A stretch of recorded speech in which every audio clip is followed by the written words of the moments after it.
Swayam Prabha. Digital India. Educated India.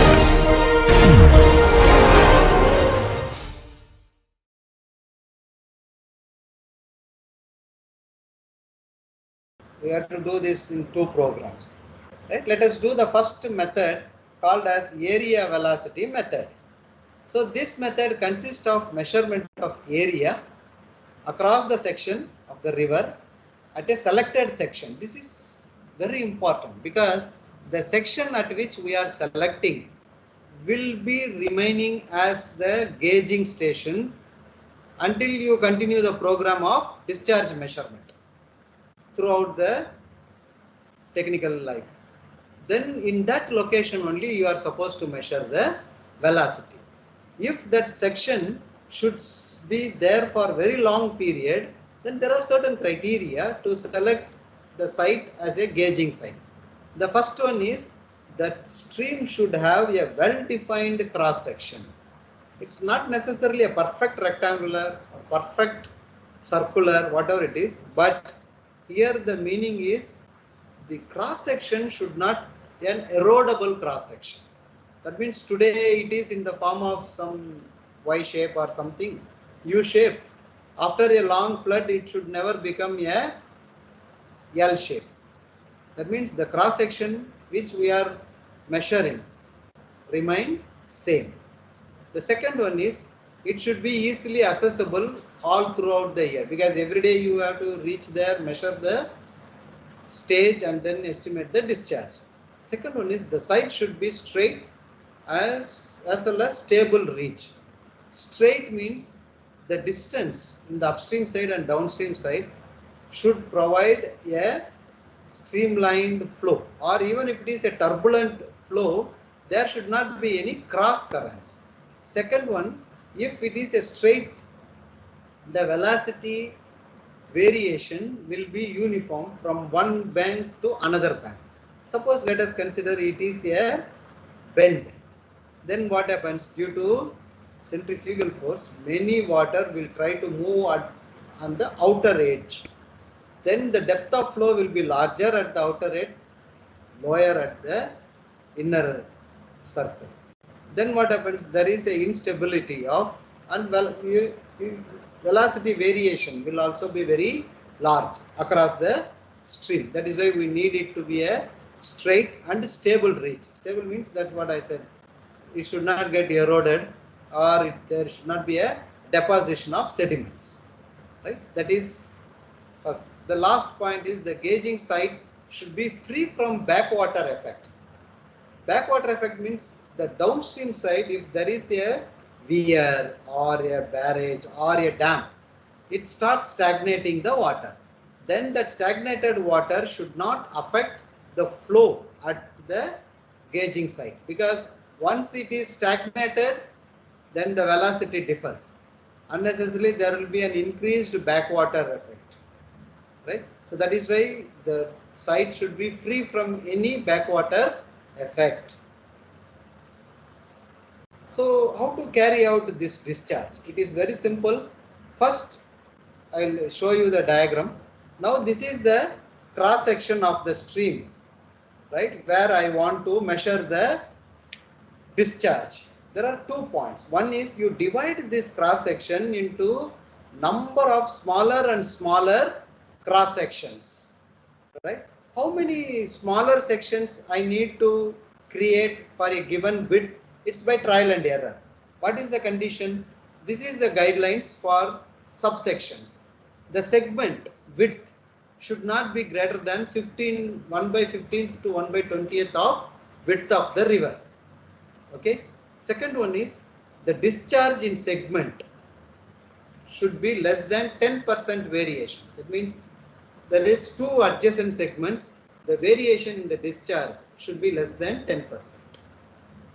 Okay, and the velocity variation between 2 segments should be less than 20%. If it is more, then you have to divide that 2 segments into 3 segments.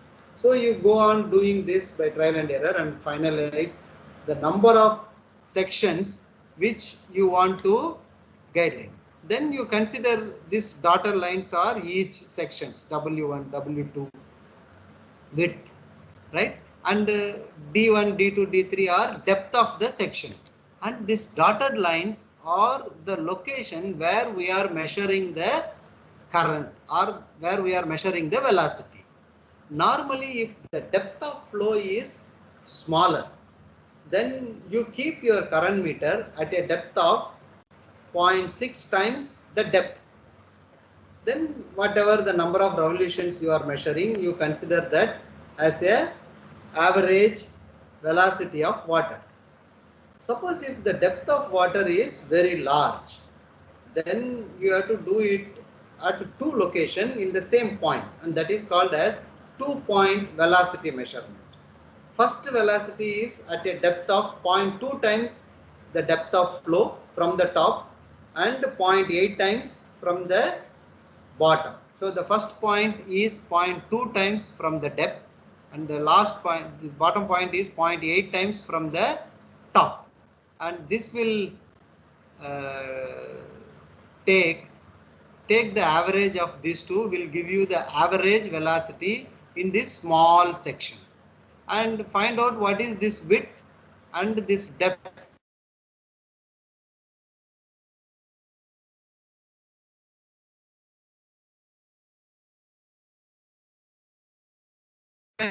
This estimate this width.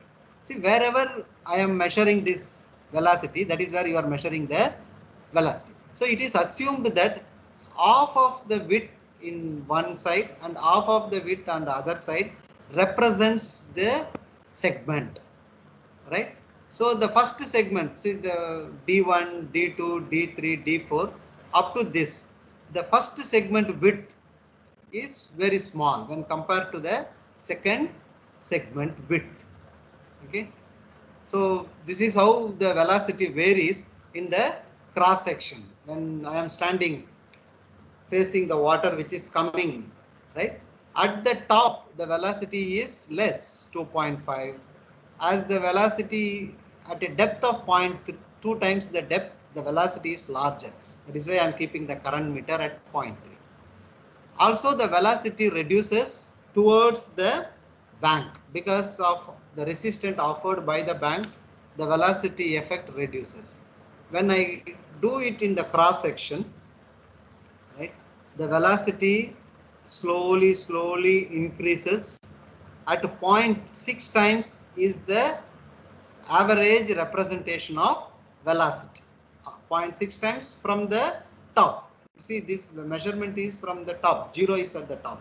0, 0.6 and then 1. So the velocity, this is how the velocity is very small at the bottom because of bed resistance. Velocity will be very high at or 0.2 times of the depth, but at the top it will be smaller. Okay, so this is the average velocity of the stream. Then the discharge at a segment is the area of that segment into velocity in that segment. Add the discharge in each segment to get the discharge in the total segment. The first and last segment, it is based on the similar triangle method. Okay, when this is D1 by W1, what should be the representative width of this W1 and W2? Okay, now let us do a small problem in this. Okay, what is the first job to do this? See, the data for a stream gauging station is as follows. The rating equation, that means the current meter is already calibrated, and velocity in meters per second is 0.51 into ns. Here ns is number of revolutions per second plus 0.03. And I forgot to mention one thing. Each and every current meter has a small velocity called as threshold velocity. Threshold velocity is the minimum current required to make the cup to rotate, right? For example, in small channels, the current will be very small. So at that location, I should not go and place my vertical axis current meter. The cups will never rotate. There I have to go for horizontal axis, right? Turbine type current meter, because the threshold velocity also differs from one current meter to another current meter. Right? Now let us see here. There is the distance is measured from left side of the bank to the right bank, right? And the total width of the stream is 12 meters. So at 0 and 12 are the bank. The depth of flow is also 0. At first meter, it is 1.1 is the depth. There we have measured the current meter at a depth of 0.6 times the depth, and number of revolution is 39, but for a duration of 100 seconds. Then what will be the number of revolutions per second? It is 0.39, that is 39 by 100 will give you number of revolutions per second. Substitute that in this equation, find out the velocity, right? So it is 0.51 into 0.39 plus 0.03 is equal to 0.229 is the velocity at this point. Yes, I know the depth, I know the velocity. What is the width it represents? So it is 1 meter, and also next section I am measuring the discharge at 2 meters away from this. So that means half of this distance is covered by 1 meter and half of the distance is covered by this 3 meter measurement. So the width at velocity measured at 1 meter is 1 plus 1, 2 meters. So that is why this is the width. Depth is 1.5, velocity is 0.229 and discharge is 0.54 meter cube per second. Okay. So like that you can repeat.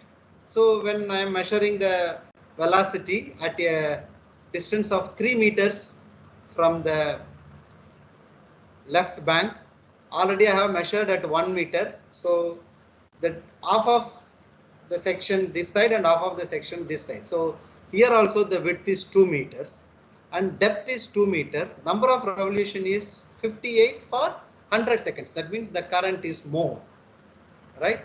So then substitute this revolutions per second 0.58 in this equation, estimate the velocity, then discharge is equal to depth into width into velocity. So like that you do it for all the sections, multiply it with the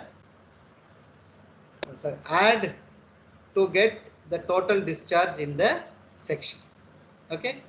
Suppose if here in this case I am measuring only at 0.6. Suppose if the depth is too large and I measure it at two sections, 0.2 times the depth and 0.6 times the depth, then you have to estimate the velocity separately at 0.2 meters, 0.2 times the depth and 0.8 times the depth. Then the estimated velocity should be averaged to get the average velocity at that section itself. That only you have to use. Okay, so this is how we estimate the discharge using area velocity method. Okay, this method is very suitable, very accurate method.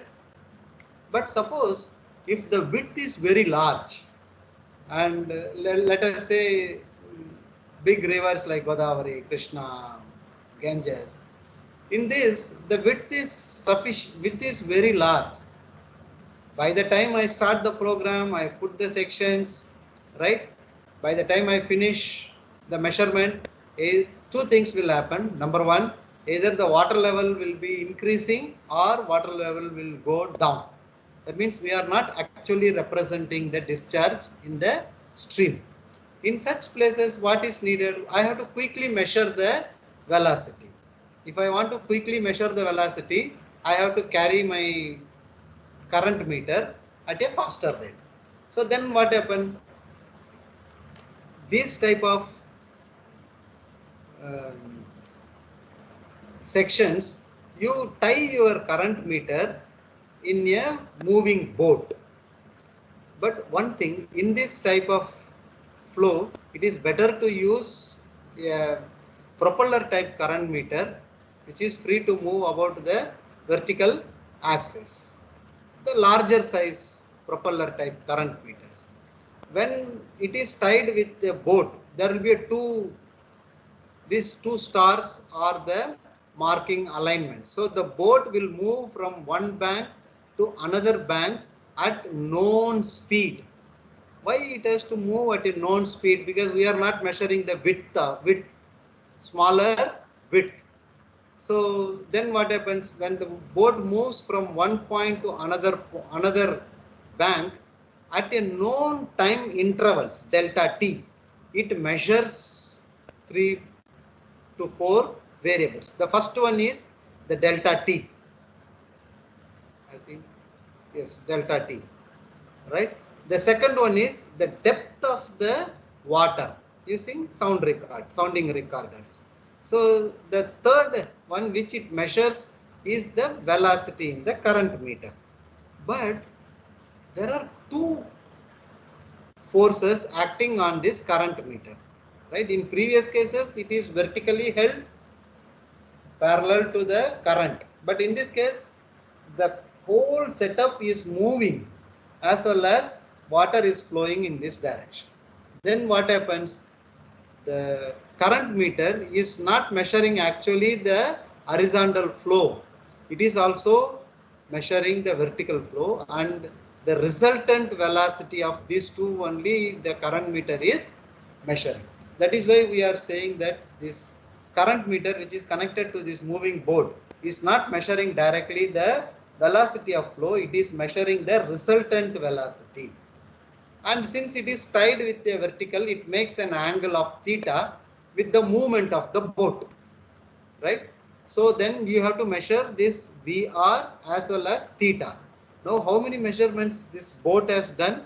First it has measured the delta t time step, depth of flow, resultant velocity and angle of deflection. So resolve this angle of deflection. So VR sin theta will give you Vf, that is flow of water. Vr into cos theta will give you the boat or the speed of the boat. And speed of the boat also we are not measuring, we are estimating only from the resultant velocity. Now I have to estimate the discharge. How will you estimate? Consider two sections. The width is Wi. How will you estimate this width?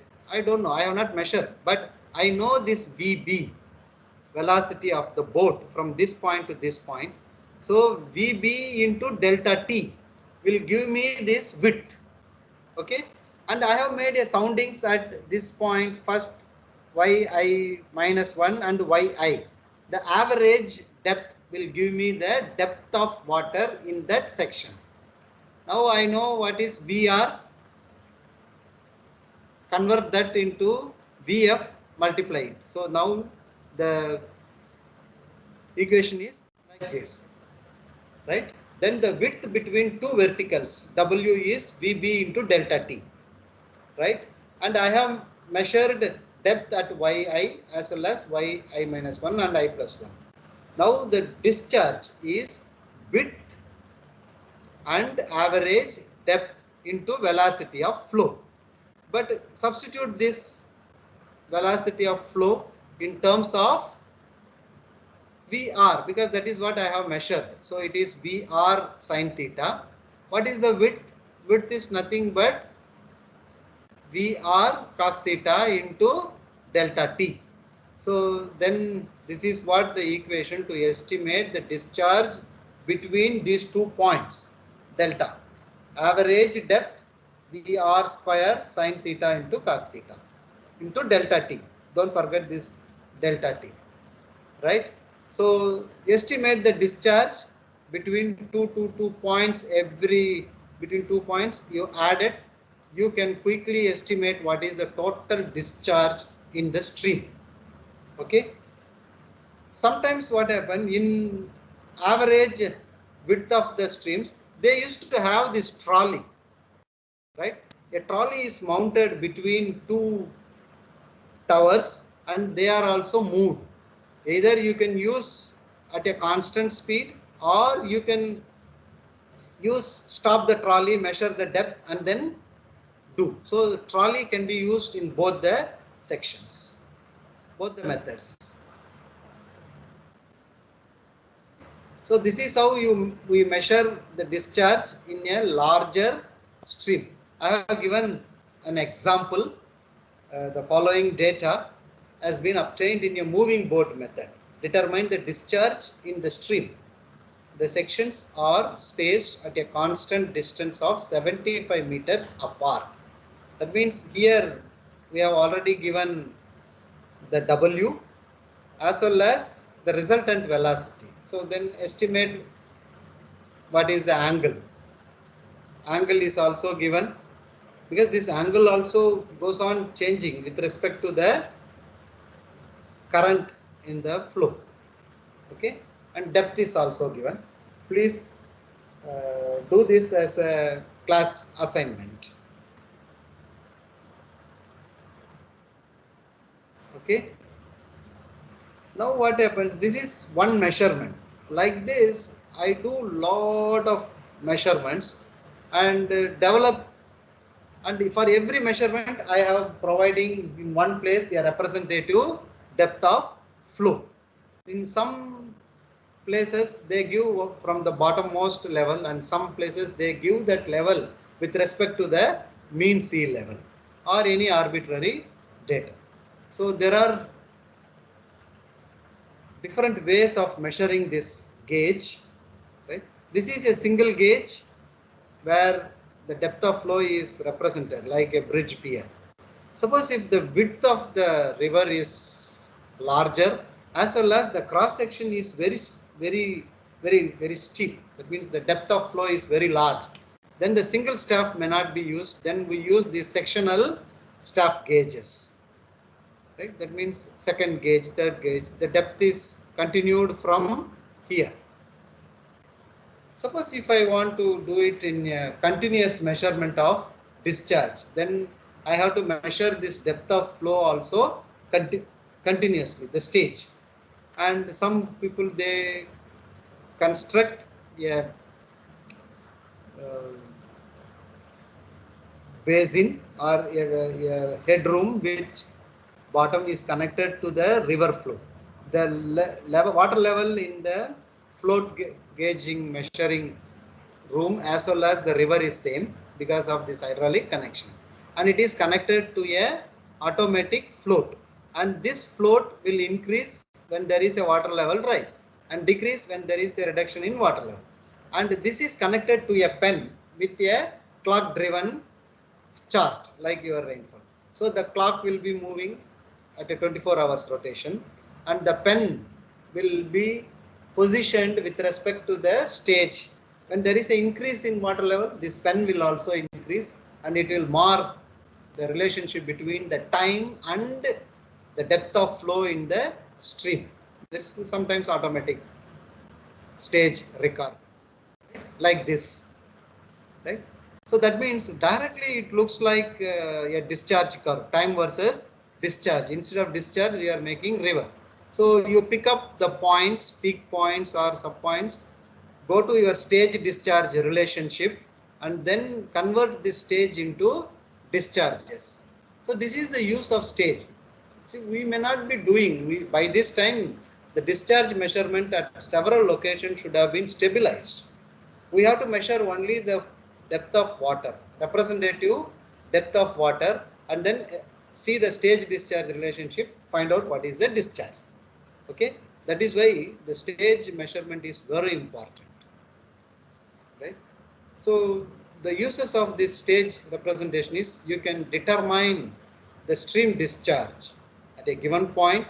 Sometimes flood warnings and flood markings can also be measured, and it is a reliable long-term data to peak floods, and it can be analyzed statistically, right? These are all the uses of stage data, right? But suppose the stage discharge relationship, I have shown you a graph. Suppose what happens if the depth of flow is more than what it has been in the past. That means so far the water level has not crossed a particular level. Then what is the discharge? I don't know. Right? We have to find out from the graph. So then you extrapolate that graph. By doing a graphical way, we are not art. There should be a mathematical way to extrapolate the stage discharge curve. The stage discharge curve is also called as rating curve. And this method of extrapolating that stage discharge relationship is called as extrapolating the rating curve. We cannot just draw a straight line or a curve to make it as a extrapolation. We have to do a mathematical curve fitting technique to extrapolate the stage discharge relationship or the rating curve. To do that, what we need, we know what is the stage and the discharge. This is another example for stage discharge. This is sorry. This is the stage and this is the discharge. These small dots, these are all the measured discharges. Now I am developing this curve or developed this curve. So I can measure the discharge between 24 meters to 29, 31 meters. Suppose in one day, the depth of flow is more than 32 meters or 32 meters. What is the discharge? I cannot extrapolate graphically. Then we have to develop a methodology. Let us assume that it's not a linear relationship, right? So let us assume that discharge is function of a relationship between G minus A, where G is the measured stage and A is the constant which represents the gauging read when the discharge is 0. Right? Suppose if I make it extrapolate this curve, it reaches the stage for 0 curve. But it need not be the bottommost level of the river. Okay. So because it's a representative depth.